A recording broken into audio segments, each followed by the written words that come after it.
Hello and welcome to Media7. I'm Russell Brown.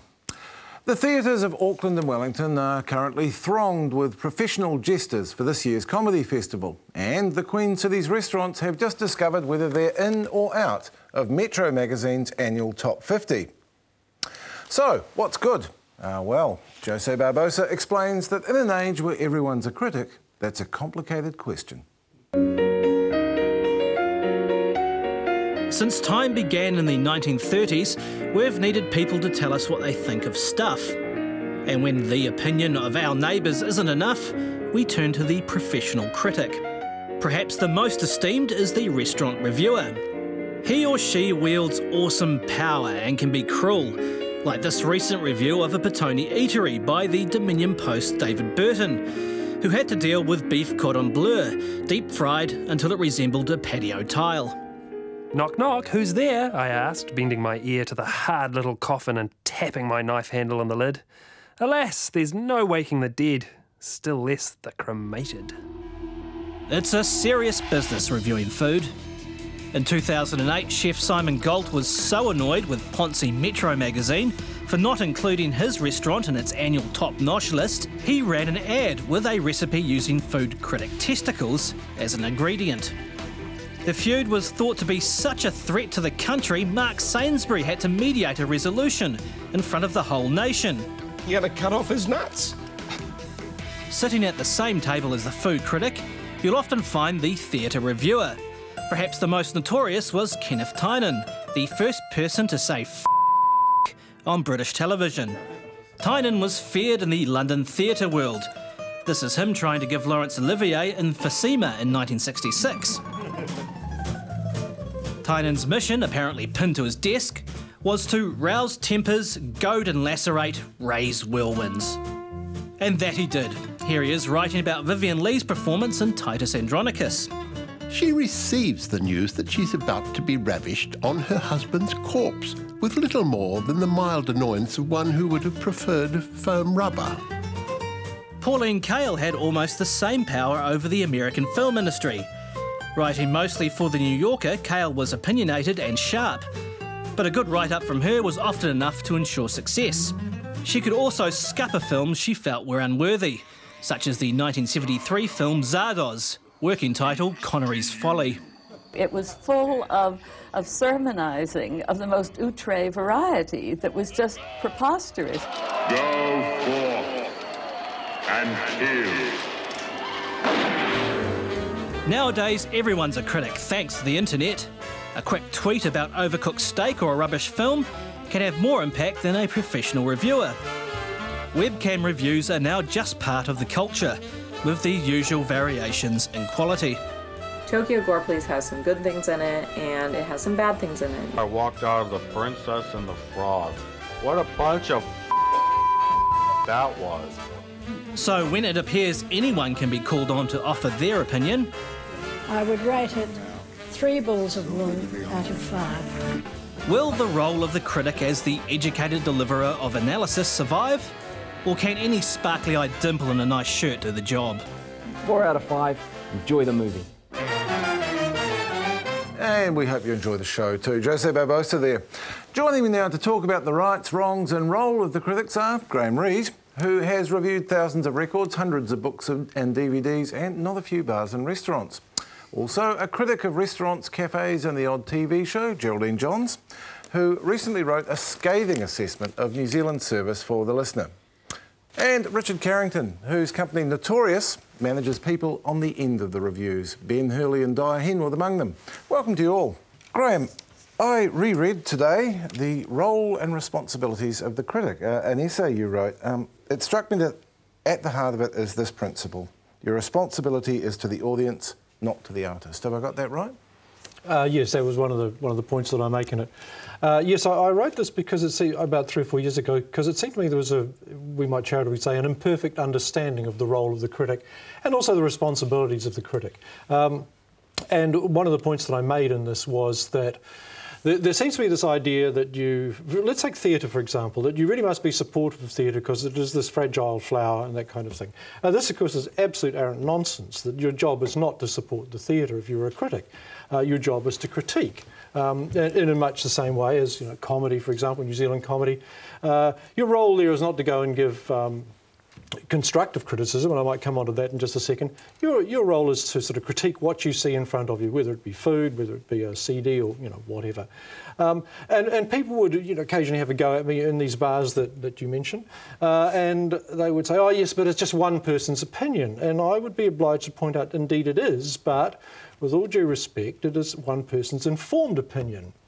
And I always would move this out of myself, because otherwise that sounds astonishingly arrogant, and indeed it is. But it seems to me that if I want to know, for example, what is a very good foreign film that's showing in the city right now, I would look to Peter Calder's reviews in the Herald.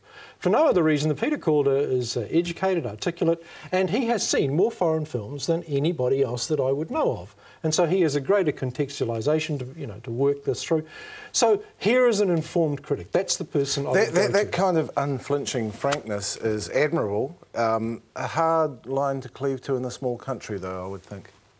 It is, because and I make this analogy, well, I give this example in that essay, which is at my website, and that is that if, for example, you are writing about a theatre production, say at some small theatre somewhere, and your editor says, somebody says, go along and review that, and you've already been and seen this show, and you've met somebody from the show, and you realise it's an old school friend, and they've mortgaged their house to put the show on, and you go on, and and it's bloody awful.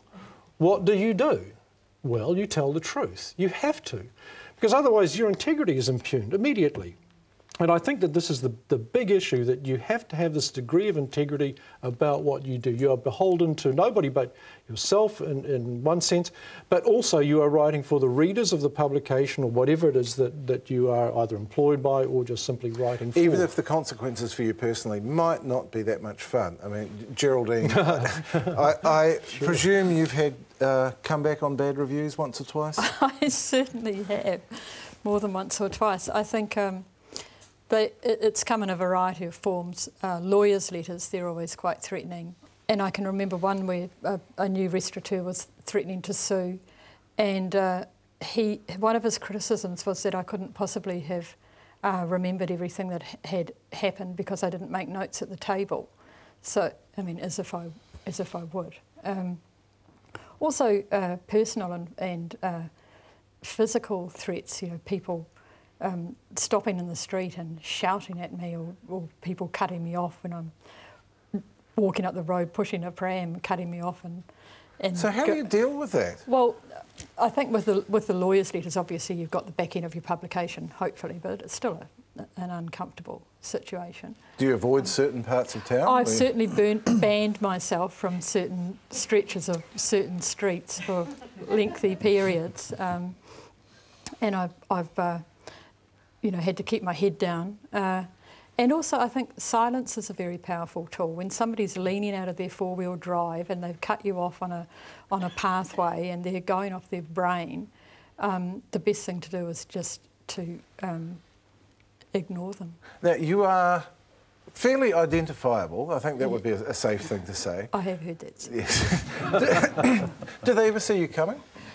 Well, I certainly never announce it. And I have heard stories of reviewers who ring up in advance and say that they're coming and can they fax them a copy of their menu or such like.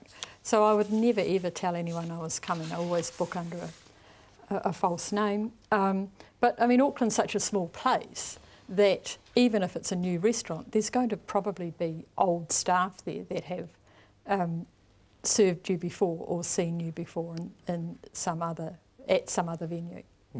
Now, Richard, you're on the other end of it.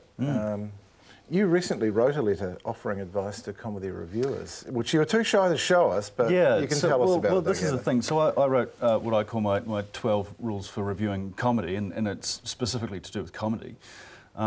But I also know that it's not something that I want to... I don't want to antagonise any reviewers, so it's not my best interest to actually put it out in the public domain. Because you could be seen to be sensitive. Indeed. But I would go with the same thing, that I think when you get a bad review, the best thing is silence.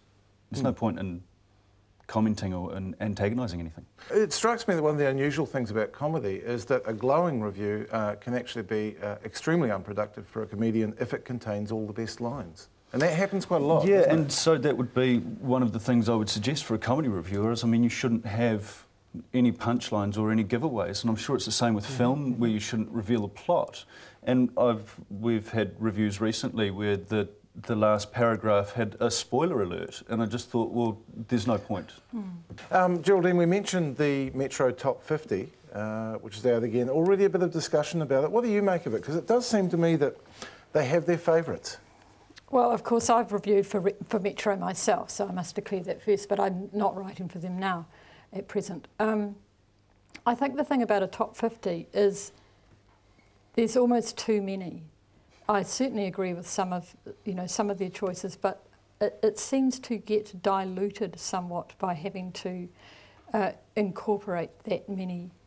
The same ones get the same prizes, and you wonder why others don't. Graham, I get the feeling that there's an element of certain restaurants being anointed by magazines like Metro, which they have a right to do. What do you make of that? Personally, I don't have a problem with it. With all due respect, I don't read it. I haven't seen the list. I understand the Grove has come out top. I'm hardly surprised by that. Every time I've been there, it's been stunning.